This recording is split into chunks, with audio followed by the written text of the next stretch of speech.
On accueille à l'APS Agence Presse Service Madame Feller, Josette Feller. Donc vous êtes une militante de la cause algérienne, une des premières militantes, et vous étiez à ce moment-là donc basée en Suisse. Dites-nous comment vous êtes venue à la cause algérienne, ou alors comment est-elle venue vers vous? Alors, j'étais donc, je suis genevoise, j'ai fait toutes mes études et ma carrière à Genève, et mon ex-mari travaillait à la télévision suisse romande, et il a fait la connaissance de Maïeddine Moussaoui. Et nous l'avons invité chez nous et il revenait régulièrement parce qu'à ce moment-là, il tournait le premier film de propagande sur la révolution algérienne, mais c'était donc avant l'indépendance. Il venait de Tunis, il ne pouvait pas passer par la France, il passait par Genève. Et chaque fois qu'il passait par Genève, il venait dîner chez nous. Nous allions le promener un peu dans les environs de Genève. Et c'est ensuite...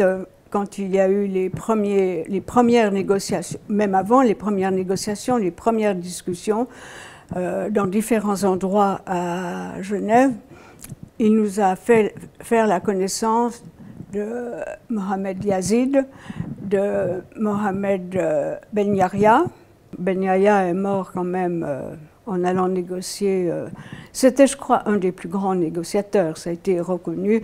Il avait, après l'indépendance, il avait obtenu la libération des otages américains à Téhéran. Tout le monde avait essayé, y compris le pape, et lui avait réussi. Il avait négocié à plusieurs moments, et il partait négocier entre l'Iran et l'Irak quand son avion a été abattu. Et d'autres encore, qui venaient alors très régulièrement chez nous parce qu'ils étaient en résidence surveillés par l'armée suisse. Il y avait la période OS, ils prenaient beaucoup de risques. Et par exemple, Mohamed Ben Yahya adorait aller se promener au bord du lac. Et je l'emmenais aussi promener au bord du lac avec tous les risques que cela comportait. Donc à ce moment-là, vous étiez un peu malgré vous dans l'histoire de l'Algérie. Voilà, et puis petit à petit, en me parlant de l'histoire de l'Algérie, j'ai adhéré. D'ailleurs, j'ai toujours été contre la colonisation, quel que soit dans n'importe quel pays. Et là, il me renforçait en me racontant comment les choses se passaient. Les enfants, dans certains endroits, ne pouvant pas être scolarisés. Et ça m'avait évidemment beaucoup touchée. Et puis ensuite, eh bien, les négociateurs dont j'ai cité les noms venaient régulièrement chez nous. Ils ont fait, pendant 1961 et 1962, plusieurs rencontres avec les Français, et toujours surveillés par l'armée suisse. Et nous allions en chercher, comme Mohamed Ben Yahya, nous-mêmes en voiture. On avait un mot de passe pour aller les chercher, et ils venaient déjeuner chez nous. Et je dois dire qu'on a abrité aussi des valises pleines de l'argent FLN chez nous. Dites-moi, est-ce qu'à ce moment-là, vous saviez que vous étiez dans la résistance, ou alors ça s'est fait d'une manière naturelle? Ça s'est fait d'une manière naturelle. C'est en discutant, en les recevant. Et puis, nous avons été invités à Tunis aussi. Alors depuis là, j'en ai connu davantage. Et j'ai mieux compris ce qu'il défendait, ce qu'il préparait. En vous entendant, j'ai l'impression que c'est un peu la cause des enfants qui vous a le plus touché. Oui, notamment. Et puis quand même, quand cette idée qu'on est tous français, de Dunkerque à Tamanrasset, c'est quelque chose pour moi que je ne supportais pas. Donc la falsification de l'histoire, oui, la démagogie, oui, le discours colonialiste était quelque chose d'insupportable. Oui, oui. Et puis c'était le plaisir de les rencontrer.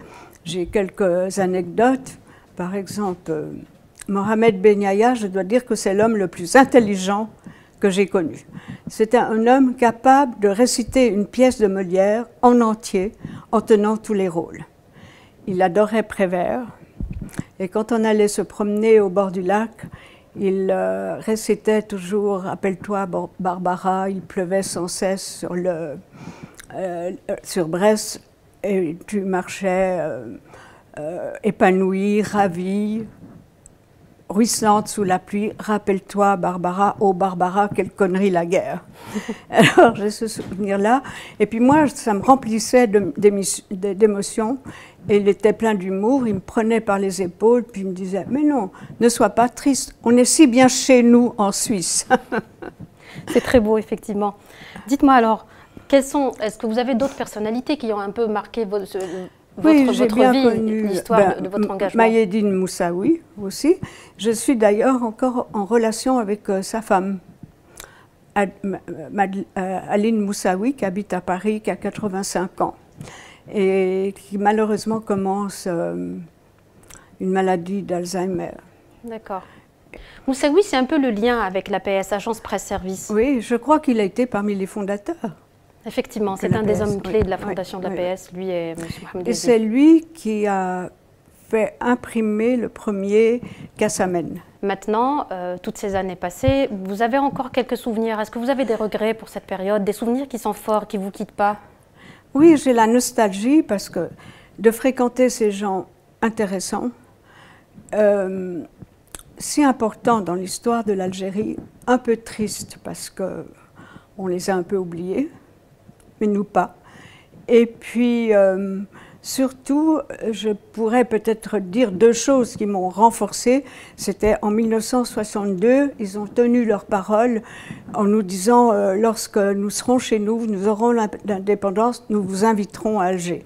Et je suis arrivée le 10 juillet à Alger, et là, il y avait encore le couvre-feu, et tous les journalistes du monde étaient réunis à Alger, les grands journalistes français comme Jean-Jacques Servan-Schreiber, Daniel, et le journaliste, et une journaliste anglaise que j'ai beaucoup aimée, et le journaliste d'un journal de Genève.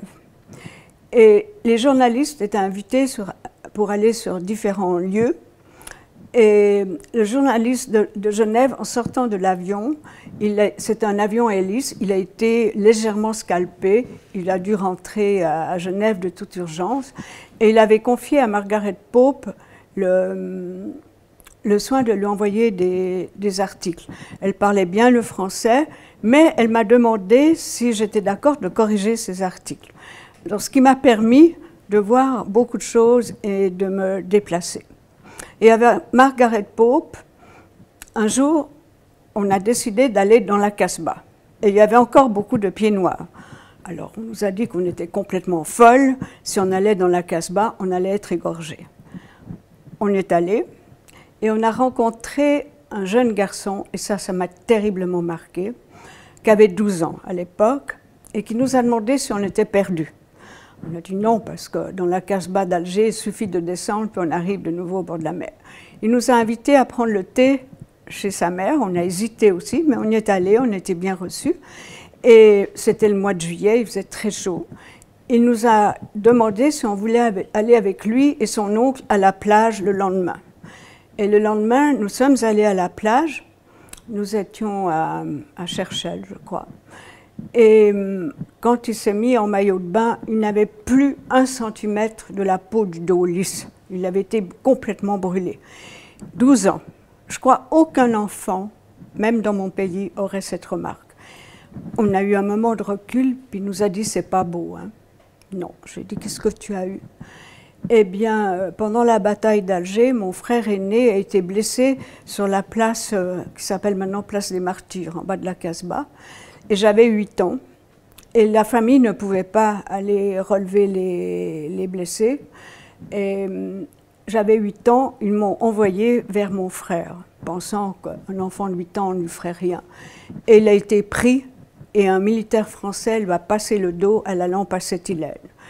Et ce gosse de 12 ans nous a dit, voyez, je suis émue, c'est fini, on doit oublier et pardonner.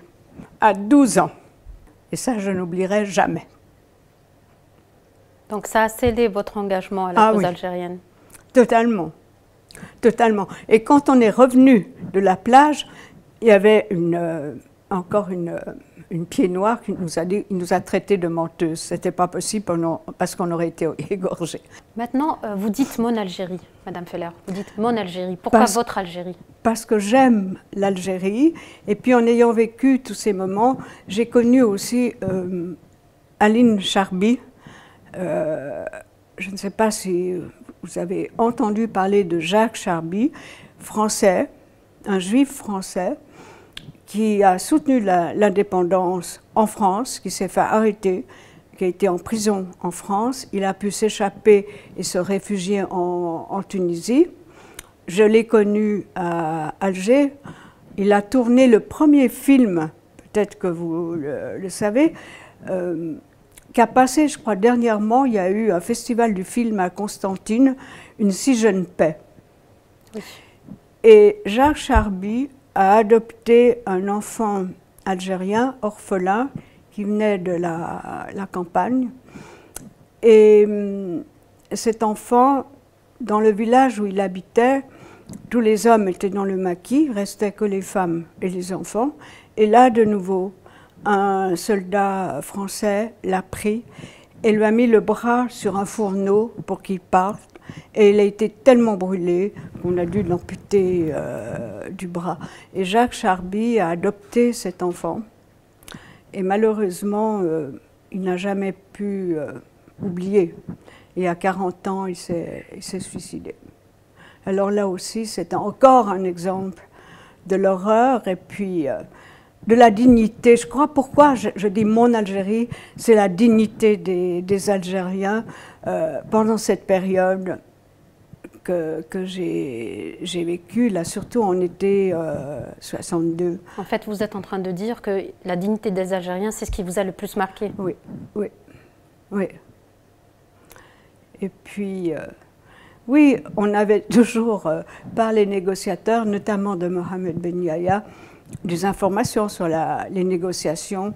Et quand on lui demandait comment ça s'est passé aujourd'hui, il disait « Oh, Moseba ». Pour dire catastrophe. Catastrophe. D'ailleurs, après, j'ai eu un chat que j'ai appelé Moseba. Très bien. Il vous a porté bonheur? Le chat, oui, il a vécu 18 ans. Excellent. Vous lui avez porté bonheur, alors? Je pense.